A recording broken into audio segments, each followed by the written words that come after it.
Pulsar 150 CC cocktail model bike. তো এই বাইকটার আমি একটা শর্ট ভিডিও ছাড়ছিলাম। তো বাইকটার সমস্যা হচ্ছিল, কিছুদিন আগে ইঞ্জিনে কাজ করা হয়েছিল, কাজ করছিল বাইকটার টাইমিং চেন, ভাল্ব, আপনার রিং পিস্টন সমস্ত কিছু চেঞ্জ করছিল, কিন্তু এরপরে বাইকটার সাউন্ড অনেক খারাপ। তো এখানে মূলত সাউন্ডটা হচ্ছিল আপনার ওয়েটের যে বিয়ারিং দুটো থাকে, বিয়ারিং দুটো নষ্ট হয়ে গেছিলো এবং ব্যালেন্স পেনিয়াম যেটা ওইটা কিন্তু নতুন লাগাইছিল। তো ব্যালেন্স পেনিয়াম ঠিক ছিল, কিন্তু মূলত বাইকটার ওয়েট এবং বিয়ারিং দুটো খারাপ ছিল, সেখানে কিন্তু সাউন্ড খারাপ হতো। তো এই বাইকটার মালিক কিন্তু কিছুদিন আগে ইঞ্জিনে কাজ করে প্রায় অনেকগুলো টাকা খরচ করে ফেলছে। তো পরবর্তীতে উনি আর নতুন করে এটাতে খরচ করতে চাচ্ছে না। তো পরবর্তীতে উনি যখন আমার ওয়ার্কশপে আসে তখন আমাকে বিস্তারিত বলে এবং বলে যে ভাই, টাকা বেশি খরচ করতে পারবো না, আমি অলরেডি অনেক টাকা খরচ করে ফেলছি বাইকটার পেছনে, যদি আপনি পারেন তো খুবই কম টাকার ভিতরে আমাকে বাইকটা ওকে করে দেন, সাউন্ডটা যেন একটু স্মুথ হয়। তো আমি ওনাকে বললাম যে ঠিক আছে, কাজ করে দিব।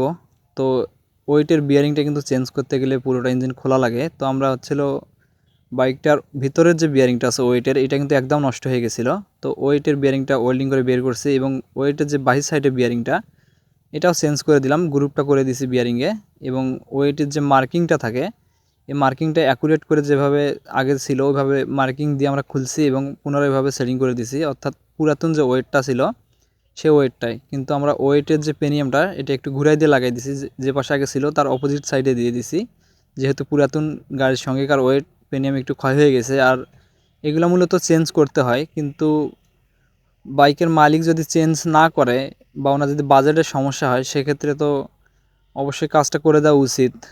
যেহেতু উনি অনেক টাকা খরচ করে ফেলছে, বারবার বলছে আমাকে যে ভাই সাউন্ডে একটু ঠিক করে দেন, অনেক রিকোয়েস্ট করছিল, সেই কারণে কিন্তু আমি কাজটা করছি। আর বিশেষ করে আমাদের শহর অঞ্চলের হিসাব আলাদা, যখন থানা পর্যায়ে বা উপজেলা পর্যায়ে যে বাইকগুলো চালায় মানুষে, এগুলা কিন্তু ভাই শখের বশে চালায় না, সবাই বাইক প্রয়োজনেই ইউজ করে, প্রয়োজন ছাড়া কিন্তু আমাদের উপজেলা পর্যায়ে বাইক তেমন মানুষ ইউজ করে না। কিন্তু শহর অঞ্চলের হিসাব আলাদা, শহরে তো এইসব জিনিস খুলবে আর চেঞ্জ করে দিবে, এটা কোনো বিষয় না। তো যাই হোক, ভালো পারফরমেন্স পেতে গেলে অবশ্যই পার্টস পরিবর্তন করা লাগবে, সেটা বিষয় না, কিন্তু যাদের বাজেট সীমিত, বাজেট কম, তাদেরকে অবশ্যই বাজেট নিয়ে চিন্তাভাবনা করতে হয়, বিশেষ করে গ্রাম অঞ্চলের মানুষদের। তো যাই হোক, ওইসব কথা বলতে চাচ্ছি না, আমি এখন এটা সেটিং করে দিচ্ছি। ওয়েটটা আগে সেটিং করছি এবং এটা সেটিং শেষে আমি বাইকটা সাউন্ড আপনাদের শোনাবো। আর প্রথমে সাউন্ড আমি নিতে পারি নাই, সার জন্য আন্তরিকভাবে দুঃখিত। আগে কিন্তু সাউন্ড একদম খারাপ ছিল, একদম বিশ্রী সাউন্ড ছিল এই বাইকটার। তো দেখতে পাচ্ছেন আমরা এখন ওয়েট সেটিং করে দিছি, ব্যালেন্স পেনিয়ামও সেটিং করে দিছি এবং ক্লাসের হাউজিং সেটিং করে দিছি। তো বাইকটার এই কাজ ছিল, আর কোনো কাজ ছিল না তেমন ধরতে গেলে, সমস্ত কিছু নতুনে ছিল। তো আমরা এখন ক্লাস অ্যাসেম্বলিও সেটিং করে দিলাম, সমস্ত কিছু লাগিয়ে দিচ্ছে এখন, যে জিনিসগুলো খোলা হয়েছিল। তো ভিডিওটা অনেক রাতে করছিলাম, আমার ফোনের চার্জ প্রায় শেষ হয়ে গেছিলো, পরবর্তীতে আর একটা ফোনের টর্চ লাইট জ্বালিয়ে আমরা হচ্ছিল কাজটা করতেছি।